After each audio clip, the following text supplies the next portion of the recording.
आइए हम सीखेंगे आज फिर से बिहार बोर्ड का एनसीईआरटी का मैथ एक्सरसाइज है ना 12 पॉइंट हमने लिखना भूल गया है। ये भी वही मैथ है, एक्सरसाइज 12.2 का। ठीक है, क्वेश्चन नंबर 6 का कुछ छूटा हुआ था, उसमें आप लोग देख लीजिएगा, पिछला वीडियो में जो डाले हैं उसके माध्यम से देख लीजिएगा और बना लीजिएगा। वीडियो लंबा होने के कारण हम किए थे। अब कहता है क्वेश्चन नंबर 7 हम लोग पढ़ेंगे और देखेंगे। कहता है त्रिज्या 12 सेंटीमीटर वाले, है ना। आप देखिए 12 सेंटीमीटर एक त्रिज्या है ना। कहला एक वृत्त की कोई जीवा, मतलब ये एक तरह से क्या हो गया, हमारे पास वृत्त हो गया। कहला जीवा की बात कर रहा है, केंद्र पर 120 डिग्री का कोण बना रहा है। कितना? केंद्र पर 120 डिग्री कोण, लेकिन आंतरिक करता है और संगत कैसा है कि संगत वृत्तखंड का क्षेत्रफल ज्ञात कीजिए। चलिए हम देखेंगे संगत वृत्त का कैसे निकलेगा। चलिए त्रिज्या जो दे रखा था हम यहाँ आएंगे। त्रिज्या क्या था? r बराबर 12 सेंटीमीटर।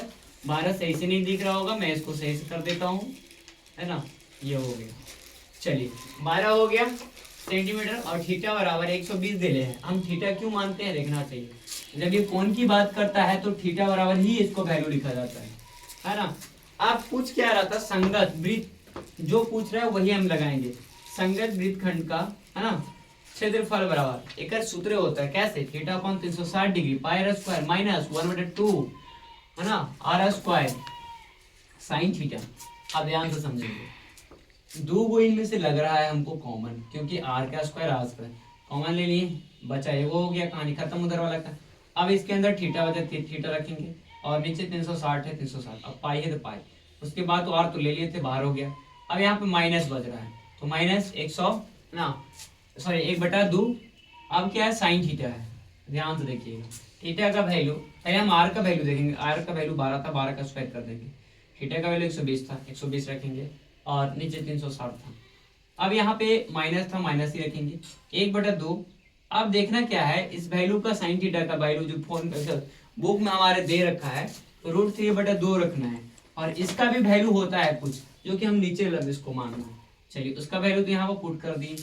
अब नीचे चलते हैं, हम 0 से 0 काट दिए, 12 या 36 काटे तो हमारे पास 3 बचा नीचे, और नीचे ये क्या हो गया, ये दोनों से गुना हो जाएगा। तो इसका वैल्यू बुक में दे रखा है 1.73, इसका वैल्यू रख लिए, और पाई का वैल्यू दे रखा है 3.14, है ना, 3.14/3, क्योंकि 3 कहाँ से आया, 12 या 36 काटे तो 3 बचा था, 3 नीचे हो गया, माइनस के माइनस और 2 दूना 4, कहानी खत्म होकर। अब दोनों का एलसीएम लेंगे, एलसीएम लेने के बाद 12 आ गया, 3 से लगाए 4 तक गुना करेंगे तो 12.56 आएगा, है ना, 56 आएगा। फिर माइनस का माइनस रखेंगे, 4 से डिवाइड लगाएंगे, 3 आया, 3 से इसमें डिवाइड लगाएंगे तो कितना आएगा हमारे पास 5.919।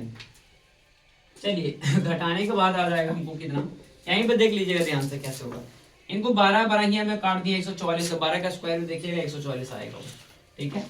अब काट देने के बाद हमको पास क्या बच रहा है, 12 बच रहा है, और इनको घटा देने पर हमको क्या बच रहा है, 7.37, 7.37।